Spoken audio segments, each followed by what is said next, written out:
పాండవ నిర్జల ఏకాదశి సంవత్సరానికి ఒక్కసారి మాత్రమే వచ్చే నిర్జల ఏకాదశి. ఇది పరమపావనమైన పుణ్యతిథి.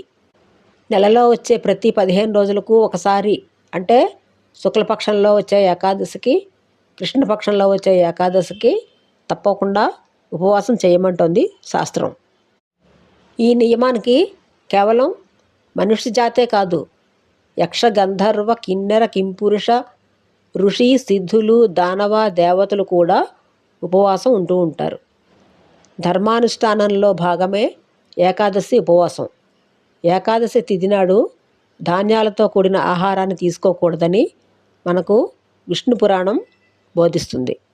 ఈ తిథి నాడు సాత్వికమైన ఆహారం, అంటే పాలు, పండ్లు లాంటి తేలికైన పదార్థాలను భగవంతుడికి నివేదన చేసి ప్రసాదంగా స్వీకరిస్తారు. భక్తితో శ్రీమన్నారాయణుణ్ణి భజిస్తూ తేలికైన శ్రీహరి నామాన్ని పారాయణ చేస్తూ ఉంటారు భక్తులు. ఏకాదశి లాంటి పరమ పుణ్యతిథి నాడు చేసే ఉపవాసానికి ఫలితం కూడా ఎన్నో రెట్లు అధికంగా ఉంటుంది. సమస్త పుణ్యక్షేత్రాలను దర్శించిన పుణ్యాన్ని మకర సంక్రమణం నాడు త్రివేణి సంగమంలో స్నానం చేస్తే ఎటువంటి ఫలితం వస్తుందో, 1,00,000 గోవులను దానం చేస్తే వచ్చే ఫలితాన్ని జీవుడి ఖాతాలో వేస్తాడు శ్రీమన్నారాయణుడు.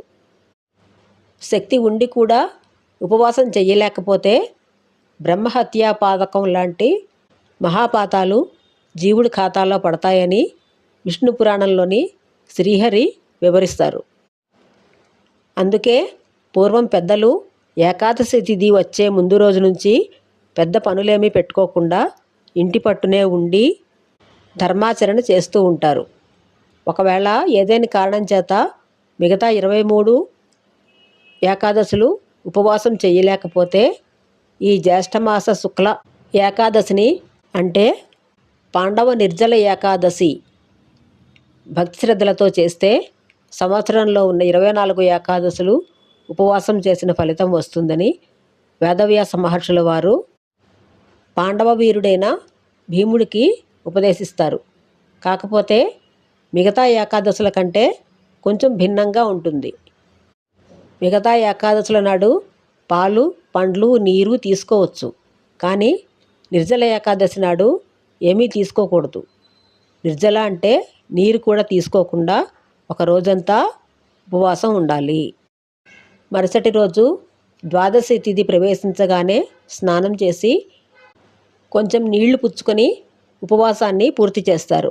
రోజంతా భాగవతాన్ని, విష్ణు సహస్రనామాలను, హరినామ స్మరణ, జపతపాలు, పేదలకు బ్రాహ్మణులకు దానం ఇవ్వడం మంచి ఫలితాలను, ఉత్తమ ఫలితాలను ఇస్తుంది. ఈ వీడియోపై మీ అభిప్రాయాలను కామెంట్ల రూపంలో తెలియజేయండి. వీడియో నచ్చితే లైక్ చేయండి, హైప్ చేయండి, సబ్స్క్రైబ్ చేయండి, షేర్ చేయండి, కామెంట్ చేయండి.